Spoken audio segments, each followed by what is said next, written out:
إله الدنيا والجسر لخطر المصطفى رسول الله صلى الله عليه وسلم وإلى من الأنبياء والمرسلين والأولياء الشهداء والصالحين والمقربين خصوصا سيدنا أبو بكر وسيدنا البغدادي وخصوصا yang selalu bersyukur hadir وبالخصوص وإلى خصوصا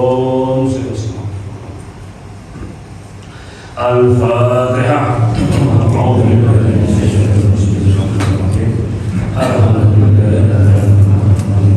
الرجيم. إياك نعبد وإياك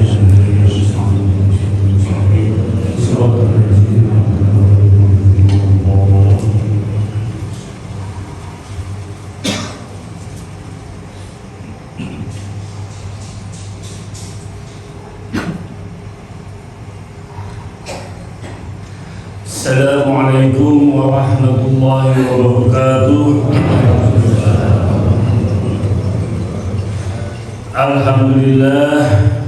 Alhamdulillahilladzi karrama bani adama wastafa minhumul ulama wa akhraj minhum zuhada wal hukama wal kurama wa dhabar bil arifina billahi wa sifati wal asma' وأذقهم لذة المحبة حقيقة الأشياء من الأرض والسماء والصلاة والسلام على سيدنا محمد خاتم الأنبياء الذي خلق من ذاته ومنه جميع الأشياء وعلى آله وصحبه سادة الأولياء وعلى التابعين والتابعين بإحسان إلى يوم الجزاء. Subhanaka la ilma lana illa ma 'allamtana innaka antal alimul hakim wa la haula wa la quwwata illa billahil 'aliyyil 'azim. Amma ba'd. Masyaallah salikin dan salikah kaum bapak dan kaum ibu jemaah pesantren Ahmadiyah, saudara-saudaraku semuanya, baik yang hadir di majelis hakikat ini maupun yang mendengarkan di lingkungan pesantren Ahmadiyah, dan juga baik yang mendengarkan melalui audio maupun video streaming Ahmadiyah. Insyaallah mudah-mudahan pada malam hari ini kita berlimpah rahmah maghfirah serta hidayah dari Allah Subhanahu wa taala. Amin ya rabbal alamin. Marilah kita kembali, kita lanjutkan kajian kita di dalam membahas kitab Syarah Hikam Ibnu Athaillah, di mana kami di sini mengambil itu dari syarah musik kita, yaitu ialah Syekh Maulana Syibotoni. Jadi adalah kita akan lanjutkan kajian kita sudah yaitu atau masih di dalam hikmah. Di sini muallif menjelaskan yaitu sawabikul himami latahriku aswa umaddah. Jadi mau dijelaskan itulah semangat atau sebuah perjuangan yaitu tidak dapat menembus tirai takdir. Jadi ya semangat apapun, tekad apapun, sekeras apapun, sebesar apapun itu tidak akan mampu untuk menembus dinding takdir yang telah Allah tetapkan. Jadi tekad sebesar apapun itu tidak akan bisa menembus yang disebut ialah dinding takdir.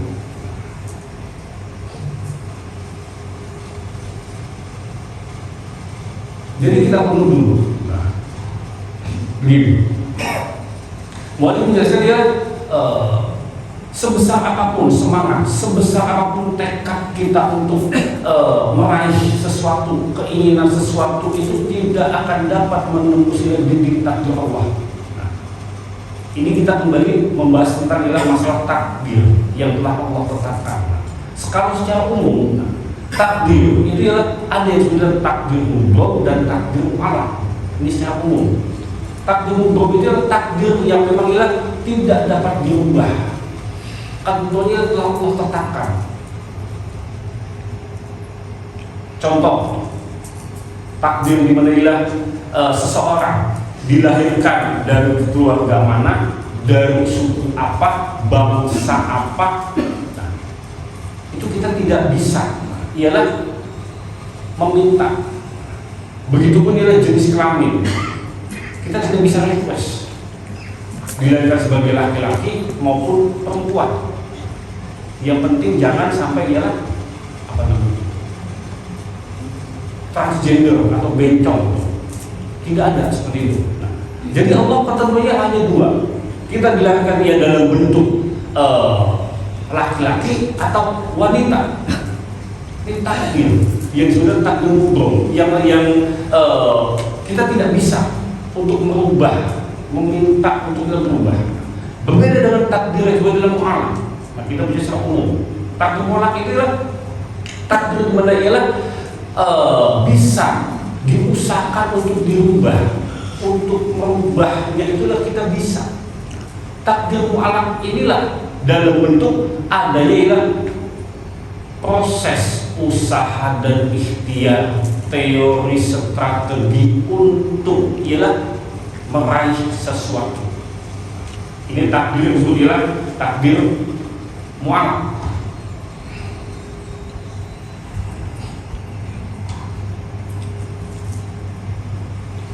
Jadi jelas, mubrom itu ialah tidak bisa kita merubah atau tertentu setelah Allah tetapkan. Yang dibilang mu'alaq ialah takdir yang ialah seolah-olah kita bisa merubah dengan usaha dan ikhtiar. Itu kita bisa berubah, bisa kita usahakan untuk kita berubah itu. Contoh takdir mu'alaq di mana ialah seseorang yang tadinya dia bodoh, lalu karena dia belajar, dia usaha untuk meraih menjadi orang yang pintar. Begitupun orang yang tadinya ialah miskin, lalu dia usaha ikhtiar, lalu dia menjadi orang yang kaya.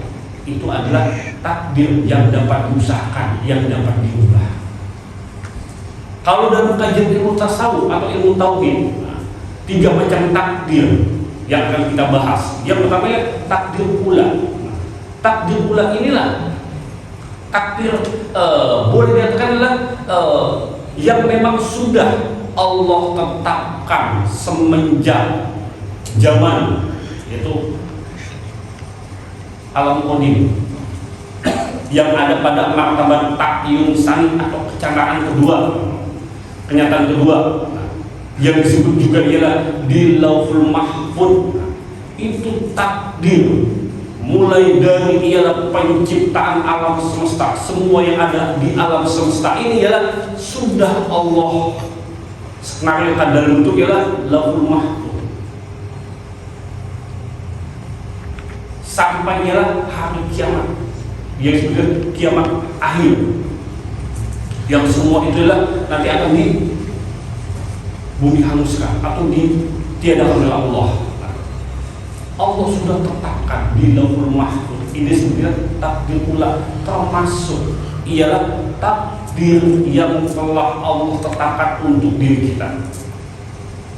Jadi alam semesta ini sudah Allah tetapkan dan untuk takdir, termasuk diri kita. Itu disebutnya takdir pula. Boleh juga dengan dalam bentuk ialah nanti kita akan bahas niat. Nanti, lalu yang kedua takdir wusta atau pertengahan. Nah, takdir inilah di dalamnya ada proses usaha dan ikhtiar, seolah-olah kenyataan dari takdir mu'alaq tadi. Nah, dia proses. Orang bodoh berusaha menjadi pintar. Ini berproses. Maksudnya dia ada gerakan usaha dan ikhtiar. Dia tadinya bodoh lalu belajar menjadi orang yang pintar. Orang miskin dia berusaha lalu menjadi orang yang kaya. Ini ada pada takdir itu proses. Tetapi takdir wusta ini juga ialah sudah ada ketetapan ialah di ulang tersebut. Jadi secara hakikat ialah proses yang menentukan ialah kita yang tadinya ialah bodoh menjadi pintar, itu pun sudah menjadi ketetapan Allah di Lauhul Mahfuz. Itu takdir yang sudah wusta, pertengahan. Lalu ada juga yang disebutkan takdir ukhra, akhir. Akhirnya apa? Yang takdir akhir. Contoh begini. Takdir ukhra. Kalau takdir ula itu ialah niat, boleh diartikan niat. Takdir wusta itu ialah kenyataan dari niat. Atau ialah seseorang yang meniatkan sesuatu lalu dia melakukannya, nah itu ada di wusta, akhirnya ialah hasil. Contoh nih, dia niat di dalam dirinya ialah ibadah kepada Allah, lalu menunaikan ibadah tersebut, dia berdoa kepada Allah agar apa? Agar usahanya menjadi lancar, agar rezekinya menjadi berkah banyak, sehingga akhirnya Allah memberikan, ialah rezeki dalam bentuklah dagangannya menjadi laris, hasilnya mendapatkan rezeki. Itu contoh. Ada pun proses dan itu semua tidak keluar dari skenario Allah yang ada pada Lauhul Mahfuz. Kalau kita ambil gambaran kepada manusia, kita pada umumnya dalam ialah tujuan kita kan sekali lagi, tujuan kita yang namanya ialah hidup di dunia, ya, terutama bagi orang-orang yang hendak berjalan kepada Allah atau sedang berjalan kepada Allah. Itu kan tujuannya ukhrawi, akhirat. Bahkan ialah mengharapkan perjumpaan dengan Tuhannya.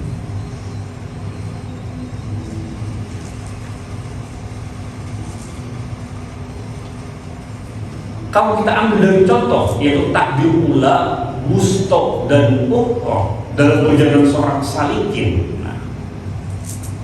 Kendati bila Allah telah menetapkan pada Lauhul Mahfuz bahwa seseorang itu akhirnya ia akan menjadi orang yang tanda kutip ialah mendapatkan kebahagiaan akhirat. Itu kan semua berproses. Pertama adalah di takdir ulanya Allah ialah telah menentukan si A, contohnya ialah mendapatkan kebahagiaan akhirat.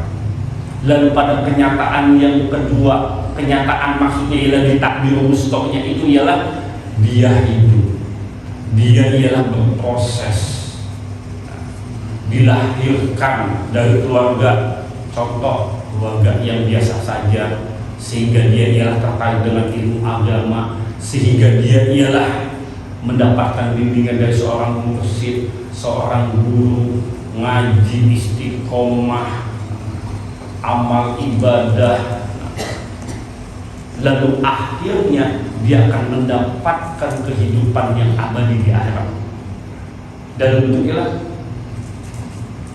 surga contohnya. Itu telah Allah tetapkan. Tetapi bukan semata-mata bagi kita ialah untuk ialah apa namanya itu, cuek atau ialah mengesampingkan dalam usaha dan ikhtiar.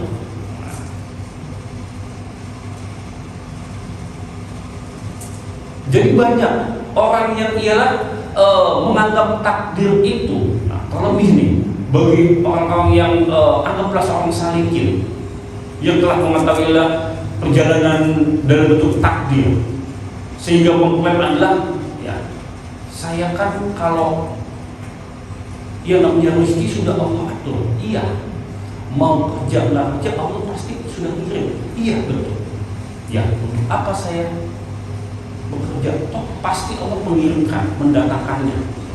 Nah, ini kan sebuah suatu yang salah dalam pemahaman. Memang ilmu rezeki itu adalah ada kalanya datang dan ada memang kalanya untuk dijemput.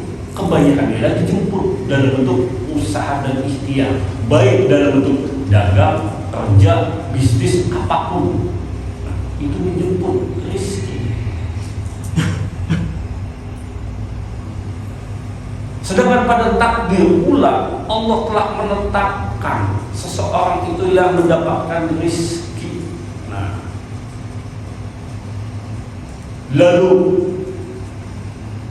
di takdir ustoknya, nah, pada prosesnya akhirnya dia ialah berusaha, berdagang dengan teori, dengan strateginya, sehingga adalah dia menjadi orang yang ulet di dalam bekerja, hingga menjadi ialah orang yang berlimpah dalam rezekinya, menjadi orang yang kaya. Nah, kan itu sebuah proses. Nah, bukan dalam artilah menjadi orang yang pesimis sehingga menganggap adalah Allah telah menetapkan sesuatu untuk apa kita berusaha. Nah, ini yang fatalis, yang disebut ialah Jabariyah atau Jabariyah fatalis pemahamannya.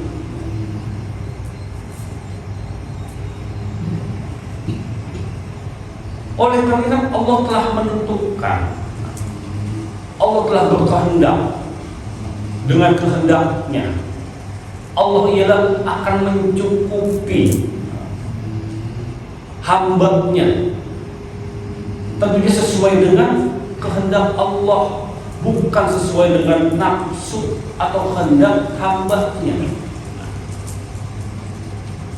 Dalam proses takdir ini, di mana kita bisa ya namanya mempunyai sikap hati dalam melihat kehidupan. Contohnya kehidupan dalam bersosialisasi, kerja, dagang, bisnis atau apapun. Nah, bahwa semua itu tidak lepas dari skenario Allah. Nah, bahwa sebesar apapun tekad kita, sebesar apapun yang namanya ialah keinginan kita untuk meraih sesuatu, itu tidak akan dapat menembus takdir atau dinding takdir yang telah Allah tentukan. Sebab pun kita untuk berusaha.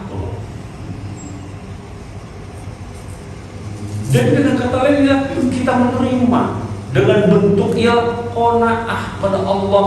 Nah, yang penting adalah terus kita menjalani hidup ini dengan baik dan benar sesuai dengan skenario Allah, di mana yang namanya manusia ketika hidup di dunia siap untuk berjuang di dalam kehidupan, di dalam dunia, dia siap untuk menempuh atau meraih sesuatu.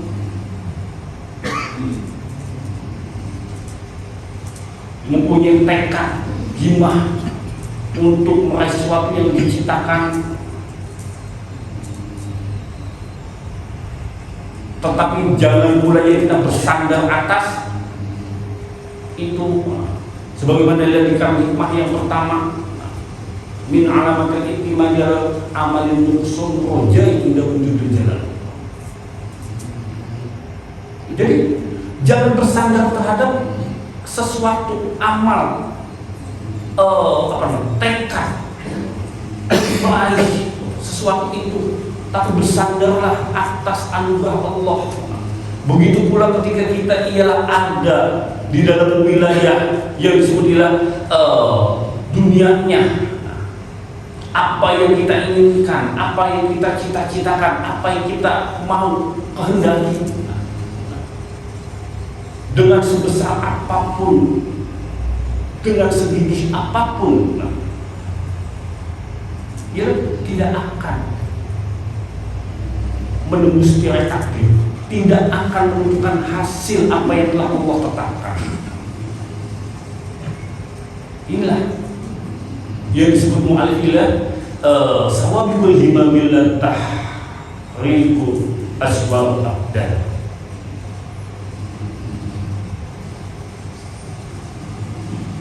Jadi himmah yang kuat, tekad yang keinginan yang ingin meraih sesuatu itu tidak akan bisa, yaitu merubah takdir, menembus dinding takdir itu. Yang penting ialah begini, kita jalani hidup kita sesuai dengan skenario yang telah Allah tetapkan. Ketika adalah kita berlimpah rezeki, maka bersyukurlah.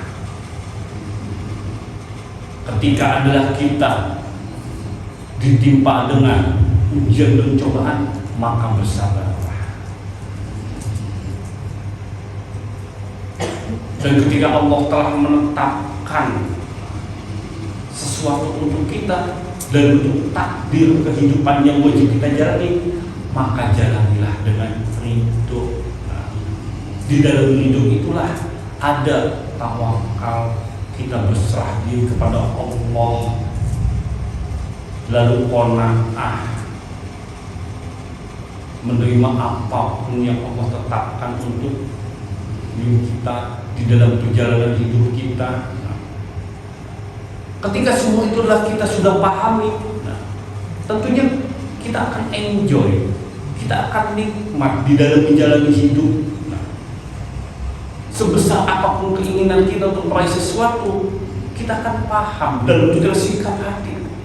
Ketika itulah tidak terjadi, gagal, kita bisa mengembalikan kepada Allah, kita bisa berlindung kepada Allah. Bukan berarti kita antipati, kita adalah ingin meraih sesuatu tapi diam, kan ini yang salah. Kalau kita ingin meraih sesuatu, maka usahakanlah sesuatu itu dengan maksimal untuk kita raih, untuk kita dapatkan. Adapun hasilnya ialah sesuai dengan kehendak Allah, takdir yang telah Allah tentukan. Ketika berhasil, kita bersyukur.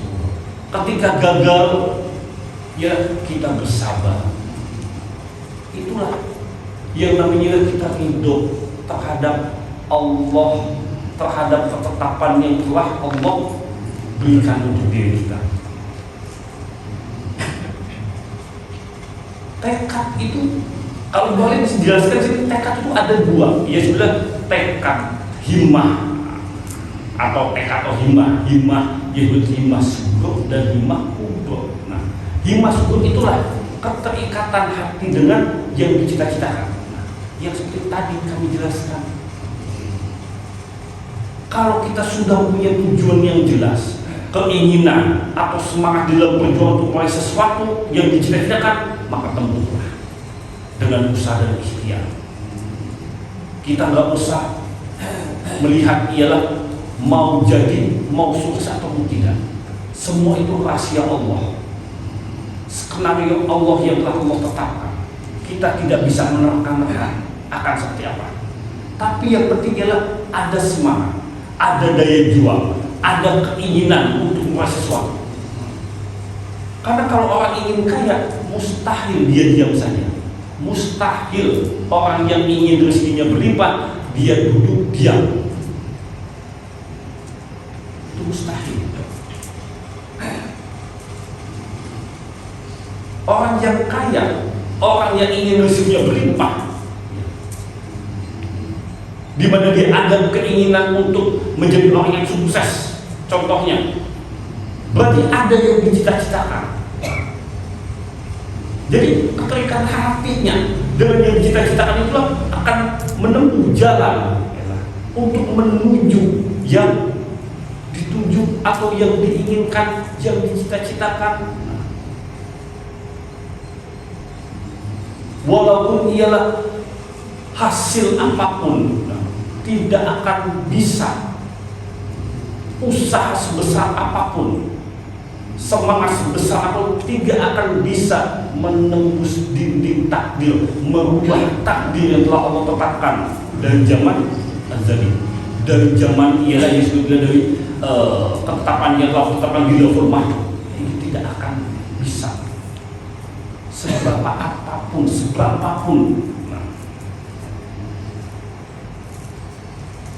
Setelah kita tahu,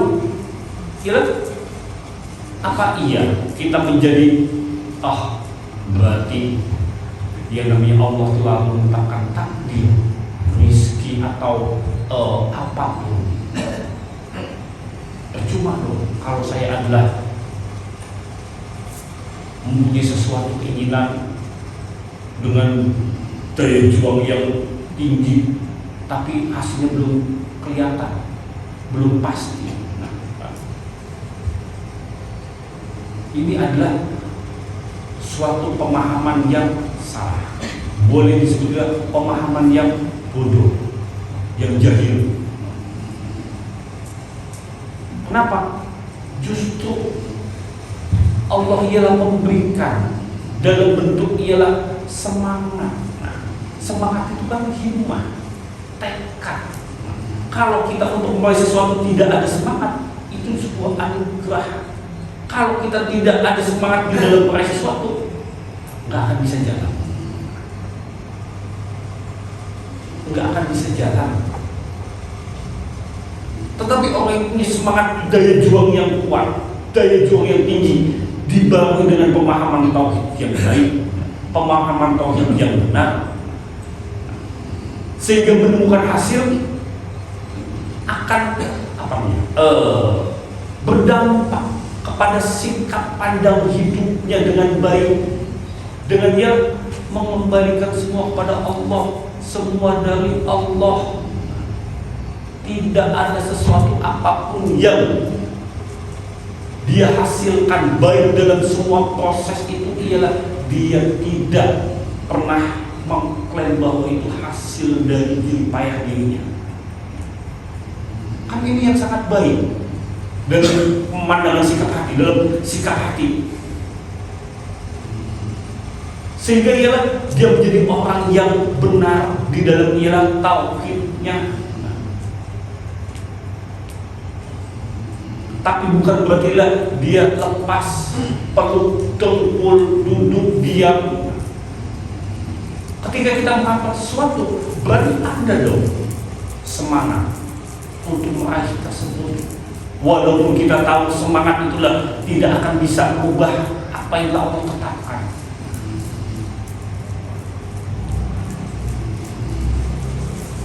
Inilah pentingnya kita belajar ilmu agama, belajar ilmu tauhid, terutama dalam mensikapi hidup. Itu adalah tekad yang sudah tekad himmah subro. Kalau himmah subro ialah berpadunya atau bersatunya hati dengan Allah, tidak ada batasannya. Inilah ada pada tekad-tekad orang-orang yang telah sampai kepada Allah, sehingga tidak ada sesuatu apapun di dalam perjuangannya, di dalam semangatnya, kecuali semua diserahkan kepada Allah, semua dikembalikan kepada Allah. Kalau kita kan berbeda, yang namanya kita menginginkan sesuatu pasti usaha dan ikhtiar itu harus ada hasilnya. Apalagi kalau kita punya semangat juang, pencerahkan itu semangat juang yang tinggi maksudnya. Contoh ini, anggaplah orang yang awam, rata-rata orang umum ketika adalah ingin memulai sesuatu usaha, mulai suatu usaha, rata-rata ialah dengan teori strategi, usaha dan ikhtiar. Nah, usaha dan ikhtiarnya inilah teori strategi ini yang menurut dia ialah akan menentukan hasil dari apa yang dia usahakan. Mengharap atas usaha dan ikhtiarnya, mengharap atas teori strateginya untuk hasil yang pasti. Kalau tidak ada kepastian, dia tidak akan jalan. Kenapa? Rugi dong. Orang mau bisnis sudah mengeluarkan yang namanya modal besar, mungkin MM-an. Ternyata hasilnya Allah berkehendak ialah apa namanya? Gagal, contohnya bangkrut. Gagal atau bangkrut.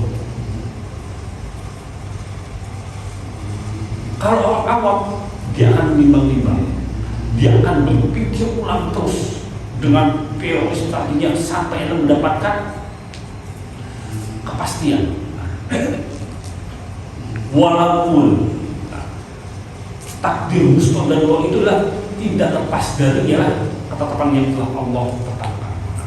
Sehingga bagi orang umum, orang awam, ketika teori strateginya itu berhasil, karena tidak ada iman, akan menjadi sombong, akan menjadi Allah ini karena itu semua, kalau bukan aku nggak akan mungkin bisa jalan, nggak akan mungkin bisa sukses, nggak akan mungkin bisa berhasil, nggak akan mungkin bisa kaya. Itu orang umum. Tetapi bagi orang yang bertauhid, yang mengamalkan ilmu tauhid dan hakikat, bukan semacam itu.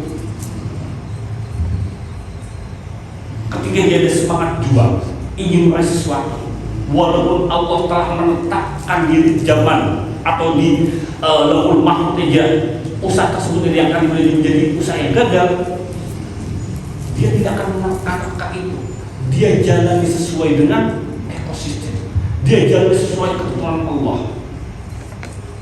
Baik buruk, dia akan jalani dengan usaha dan teori strategi, dia akan tempuh. Ketika menemukan hasil yang tidak sesuai, gagal, dia tidak akan kecewa. Justru dia berlindung kepada Allah. Oh, mungkin saya belum berhasil, Allah ternyata ada jalan lain, ada rencana lain untuk diriku, untuk ialah sesuatu yang lebih baik, kan seperti itu. Ketika ternyata dia sesuai dengan ketetapan Allah, dia tidak akan sombong, justru dia akan bersyukur kepada Allah. Dia tidak akan menjadi orang yang ialah jumawa, angkuh, sombong, tidak. Justru dia akan menjadi orang yang terus bersyukur kepada Allah. Inilah perbedaannya bagi orang-orang yang mengamalkan ilmu tauhid di dalam menjalani kehidupannya dan yang tidak. Jadi kita harus kembali nih muhasabah, introspeksi ke dalam diri kita. Di dalam ialah takdir yang telah Allah tentukan untuk diri kita. Apakah kita menjadi orang yang pesimis, fatalis, sehingga kita tidak berbuat apa-apa karena adalah ngapain? Kita adalah mempunyai tekad, semangat untuk meraih sesuatu. Kan Allah sudah menetapkan. Kalau memang sukses, ya sukses. Tanpa kita adalah promo, tanpa kita adalah apalah itu, usaha sesuatu itu. Kalau memang sukses, ya sukses. Ini yang repot. Inilah pentingnya. Sekali lagi ialah kita mengetahui runutan dari takdir baik, takdir ula, takdir wusta, dan takdir ukhra. Jadi itu ya. Nah,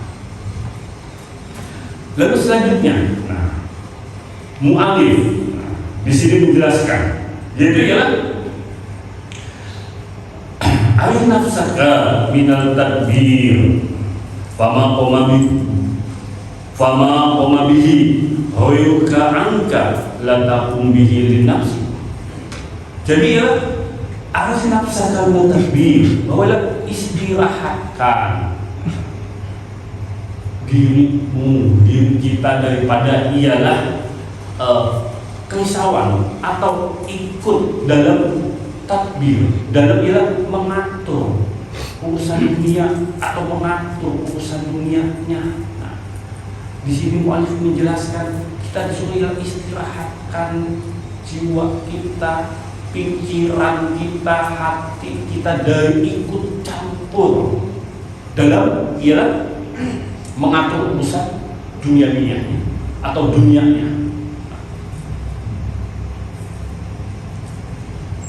Jadi kita oleh berdoa dia istirahatkan, tenangkan pikiran kita dari ialah ikut mengatur semua itu dan menuju urusan dunia, karena Allah telah menetapkan yang namanya ialah semua kebutuhan hamba-hambanya, semua kebutuhan manusianya. Jadi kita tidak perlu ikut dalam mengatur apa yang telah Allah tetapkan untuk diri kita. Kita tidak usah ikut mengatur dalam bentuk ilah urusan dunia, karena Allah telah menetapkan rizkinya. Allah telah menetapkan dalam bentuk ialah apa namanya, ajal maupun ialah usia, umur. Kan sekali lagi manusia itu ialah Allah telah tetapkan paket kehidupan. Allah telah menetapkan 4 paket kehidupan untuk diri kita. Semenjak adalah di dalam rahim seorang ibu, kita masih adalah ada di rahim seorang ibu. Nah, ketika adalah Allah menyumalkan untuk meniupkan ruh ke dalam janin, bersamaan itulah Allah menetapkan wal amali wal ajalihi wal rizkihi sa'imus, hidup bahagia atau hidup menderita, sakyum ausai, hidup bahagia atau hidup menderita, itu semua telah Allah tetapkan. Yang disebutlah sudah Allah tetapkan dalam bentuk ialah 4 paket kehidupan yang telah ada di Lauhul Mahfuz. Nyambung nih sama perihal takdir. Oleh karenanya mu'alif menjadikan istirahatkan dari memikirkan itu semua. Terutama ialah, bukan terutama, kebanyakan ialah dalam wilayah rizki. Untuk mengatur, istirahatkan jiwa kita, istirahatkan pikiran kita dan ikut mengatur urusan dunia. Karena Allah telah menetapkan bahagian rizki kita untuk hidup di dunia. Dalam bentuknya pakai hidup itu rizki.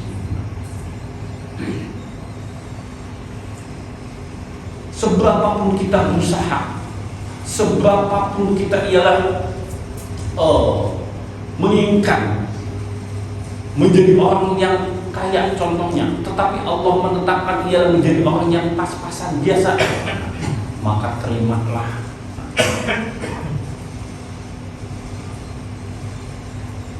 Allah dalam menetapkan rizkinya itu ya mengikuti ya alur yang sebenarnya usia. Contoh nih, orang yang telah Allah tetapkan di dalam hidupnya, contoh di dalam paket kehidupannya, dia ialah mendapatkan rezeki. Contoh, anggaplah dari lahir atau dari bayi lahir sampai dia tutup usia mati itu. Allah telah menetapkan rezekinya dalam bentuk uang. Kan bayangan kita rezeki bukan uang, padahal rezeki itu adalah berkembang. Uang, contohnya uang. Berapa contohnya?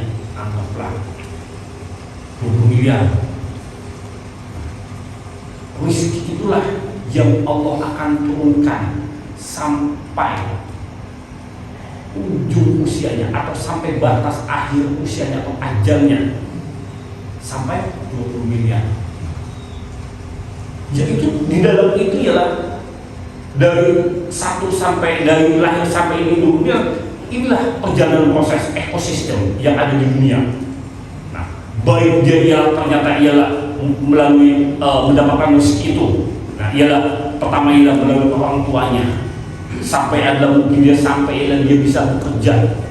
Lalu setelah dia bisa mandiri bekerja, lalu Allah menurunkan ialah rezekinya melalui siapa? Melalui usahanya, mungkin dia bekerja melalui perusahaannya dan lain sebagainya macamnya. Sampai ialah nominal itu ialah terpenuhi 20M. Setelah 20 M selesai, berarti ialah selesai kontrak di dunia, ajal. Kalau tiba-tiba ialah usianya ternyata sampai ia 80 tahun, ya sudah. Berarti rezeki yang telah Allah tetapkan sebanyak itu ialah apa namanya? Sampai usia 80 tahun.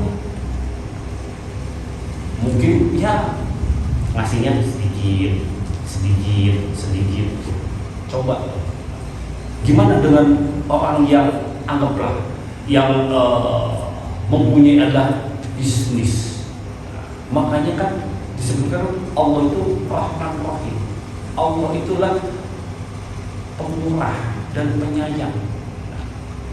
Kalau Allah itu dalam wilayah rizki aja adalah pilih kasih. Nah, kalau Allah pilih kasih saja, Allah akan memberikan rezeki yang berlimpah kepada orang beriman. Orang kafir enggak. Apa enggak ada yang namanya ilah kesenjangan bahwa itulah orang kafir itu pasti menjadi orang miskin semua? Tapi kan tidak. Kenapa? Karena Allah itulah Rahman Rahim. Allah itu yang adalah Ar-Rahman, Maha Pemurah. Bahkan orang kafir saja ya Allah beri rezeki yang berlimpah. Coba lihat yang namanya miliarder dunia, siapa namanya itu? Siapa nama satu? Elon Musk atau siapa? Yang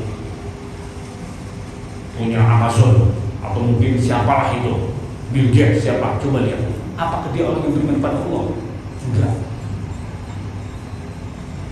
Enggak. Kenapa sih Allah justru memberikan dia rezeki yang berlimpah, bahkan kaya sampai ribuan triliun pada orang kafir?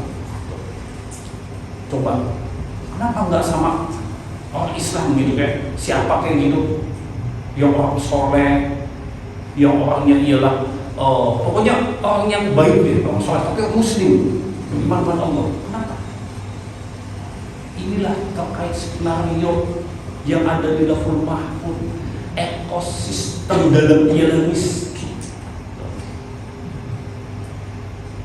Coba kita lihat berapa banyak karyawannya yang orang Muslim. Coba lihat, ini kan rantai nih, ekosistem dalam rezeki. Berapa banyak bisnis yang berkaitan dengan orang tersebut? Berapa banyak bisnis yang berkaitan dan di dalamnya ada orang Islam segala macam, sehingga mungkin bahagianya mungkin dari sistem saham lah atau obligasi lah apa segala macam, sehingga kita ada bekerja di satu perusahaan yang perusahaan itu ternyata ialah anak perusahaannya yang miliarder, di mana kita kerja di situ contohnya, sehingga kita mendapatkan rezeki yang rezeki itu ialah kita nikmati untuk keluarga milik kita. Nah ini kan alur di mana rezeki itu telah Allah tetapkan.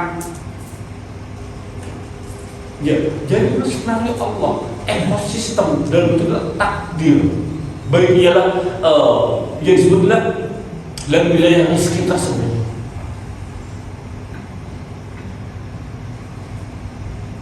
Oleh karena itu kan sekali lagi Allah telah menentukan itu semua.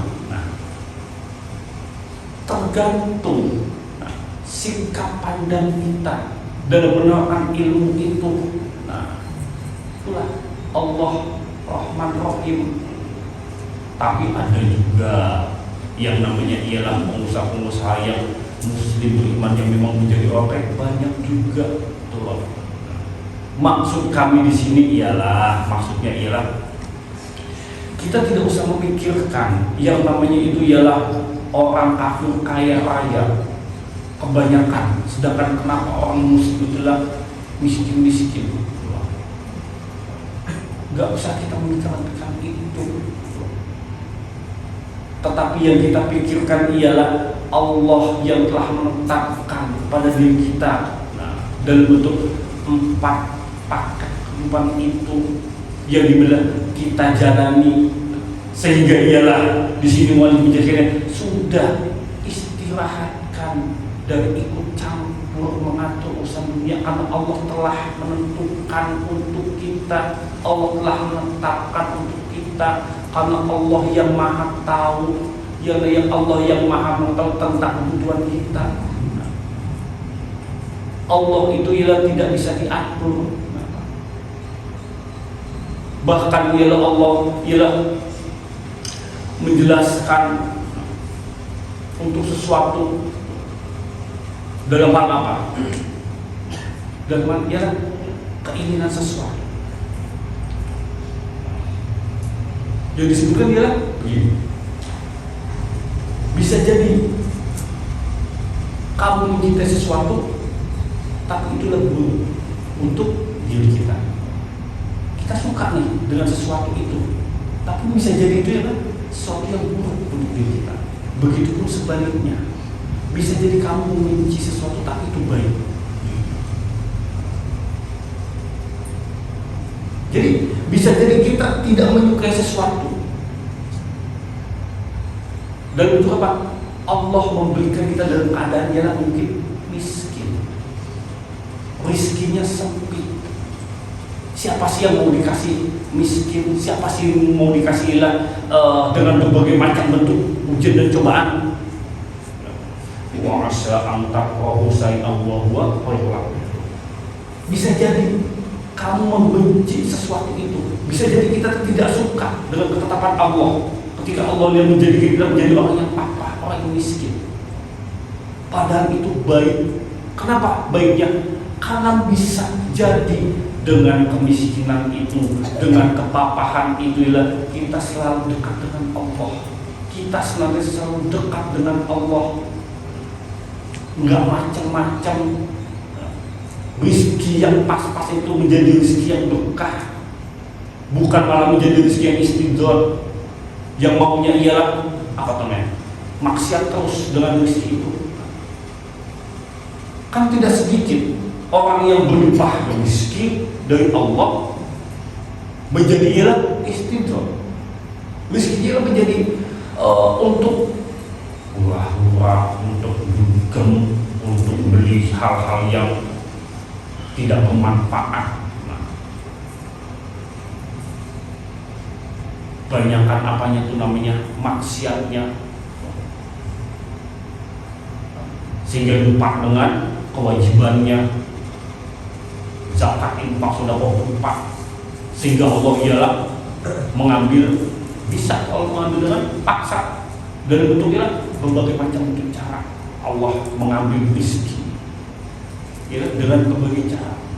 Mau kemalingan, mau kecopetan, mau ditipu, mau dihabisin dengan ialah apa namanya itu, rasa sakit, apa maksudnya, penyakitan, sehingga duitnya habis untuk dokter, ngurus sana ngurus sini, itu bisa. Kenapa? Karena rezekinya itu istidzar.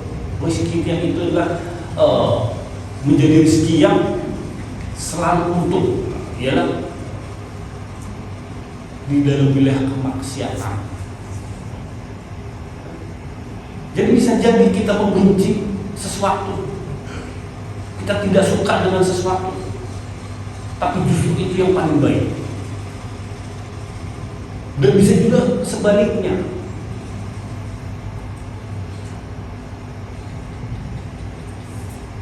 kita menyukai sesuatu, tetapi itu adalah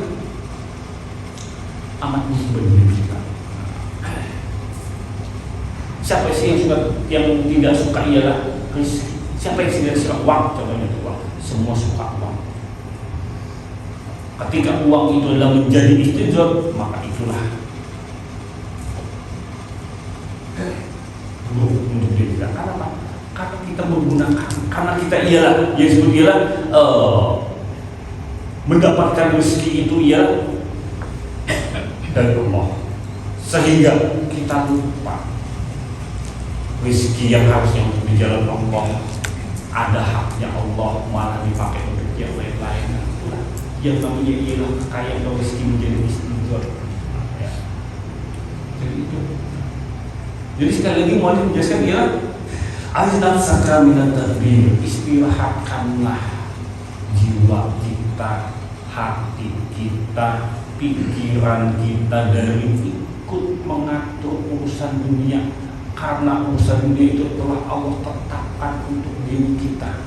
Kita bisa ikut-ikutan mengatur. Bukan berarti adalah ialah kita menjadi orang yang diam, peluk, dengkul, mentang-mentang adalah adalah kita sudah tahu, lalu adalah ya karena Allah sudah mengatur dunia, rezeki Allah sudah atur, udahlah kalau usah kerja nanti bedanya sendiri. Bukan begitu maksudnya.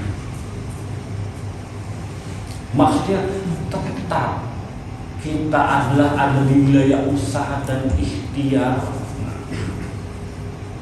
Orang yang bekerja maka bekerjalah dengan baik. Orang yang berdagang maka berdaganglah dengan baik, dengan jujur, amanah. Ketika adalah Allah memberikan hasil yang tidak sesuai, atau mungkin Allah memberikan hasil yang berlimpah, maka itu ya semua kembalikan kepada Allah dan untuk rasa syukur.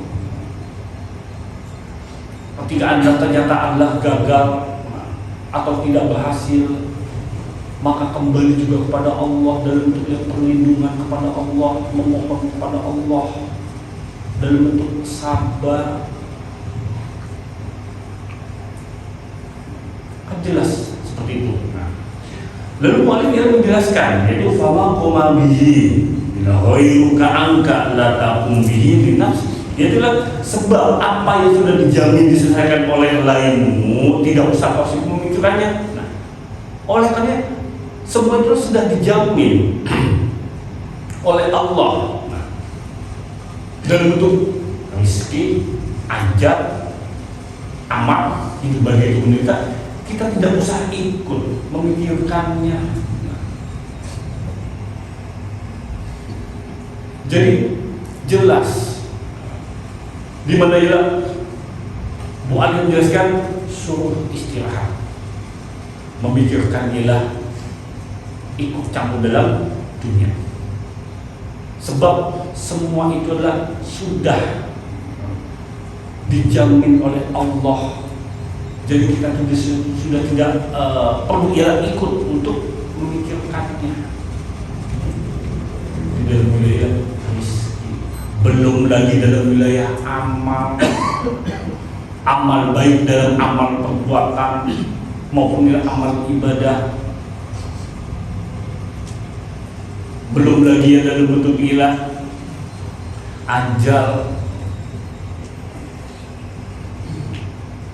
belum lagi hidup menderita atau hidup bahagia, sa'idun, hidup bahagia atau menderita. Jangan kita kira yang namanya kebahagiaan dan penderitaan itu ialah wilayahnya ialah berkaitan dengan harta benda. Tidak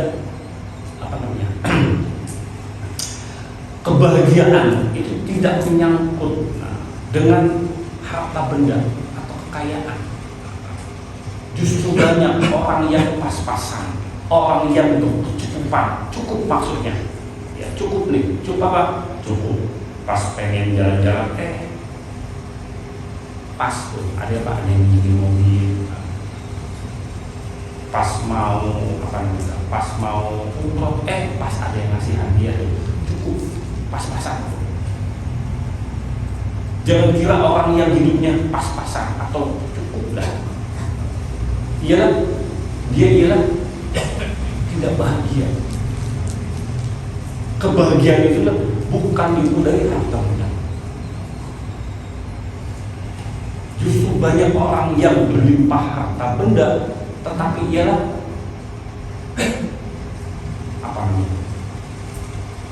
tidak bahagia, menderita hidupnya. Karena kebahagiaan itu dalam wilayah ialah batinnya, hati, jiwa. Coba kita bayangkan begini, kita menjadi orang kaya, apa sih? Yang penting adalah ini sebagai contoh aja. Anggaplah contoh, si A menjadi orang kaya raya. Secara umum orang melihat itu enak, hidupnya enak, mau apa tinggal, beli, hidup di rumah mewah, iya enak. Tapi kita belum tahu dari sisi dia batinnya, jiwa dan hatinya. Bisa jadi dia menjadi orang yang menderita. Kenapa? Stres. Kenapa? Ya bulan mikirin yang digaji ribuan orang, bahkan mungkin pusing belum lagi penderitaan di dalam hatinya. Apa itu? Anak, istri, terlebih orang yang tidak kenal agama, bisa jadi adalah kehidupan rumah tangganya berantakan. Itulah kebahagiaan, itulah penderitaan maksudnya yang ada di dalam hati. Kita tinggal pilih deh, atau mau hidupnya pas-pasan tapi adalah bahagia, jiwa dan hatinya adalah selalu ada bahagia dengan penuh kebahagiaan. Maka nggak punya utang, nggak punya macam-macam, punya istri soleha, anak soleh-soleha, nikmat itu hidup. Semua coba syukur, kecukupan, nggak neko-neko. Inilah hakikat kebahagiaan dunia. Terlebih adalah bagi orang-orang yang mementingkan ukhuwah atau akhirat. Inilah kebahagiaan sesungguhnya. Karena kebahagiaan sesungguhnya ialah ketika kita dalam berjasa atau berjasmani adalah dalam wilayah hati, jiwa. Nah, kalau hati kita selalu menderita, itulah hakikatnya penderitaan. Ketika hati kita lalu menjadi hati yang jernih, hati yang selalu lapang. Apa contohnya? Ketika ada orang yang salah kepada kita, kita mudah memaafkan. Itu kan hakikat kebahagiaan untuk diri kita. Kenapa? Karena kita bisa memaafkan orang yang bersalah atau yang menzalimi kita. Sedangkan orang yang perasaannya selalu ada, rasa gelisah, juga gelisah segala macam, itulah hakikatnya penderitaan yang ada dalam dirinya. Kebahagiaan yang hakiki yang sesungguhnya ialah nanti kelak di akhirat dalam bentuk ialah surga.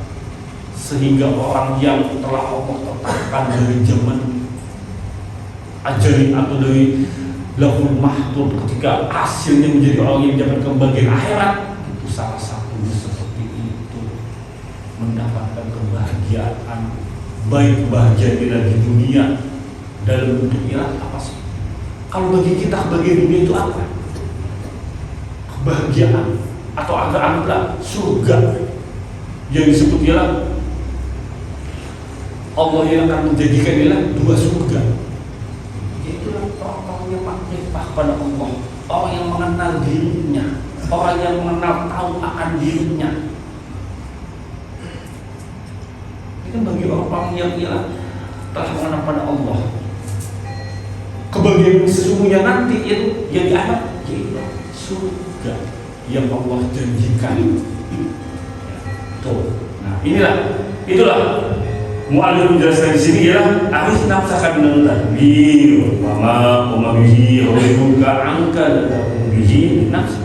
Jadi istirahatkanlah pikiran kita dari ikut mengatur urusan dunia, sebab apa yang telah dijamin, telah diselesaikan oleh lain atau oleh Allah, semua itulah Allah telah mengaturnya. Maka kita jangan sibuk untuk ikut mengaturnya, ya. Dan insyaallah akan kami lanjutkan pada bagian yang akan kita. Alhamdulillah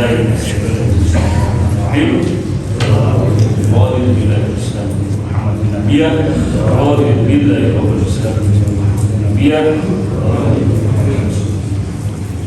Asyhadu an la ilaha illallah wa asyhadu anna Muhammadar Rasulullah dan Assalamualaikum warahmatullahi wabarakatuh.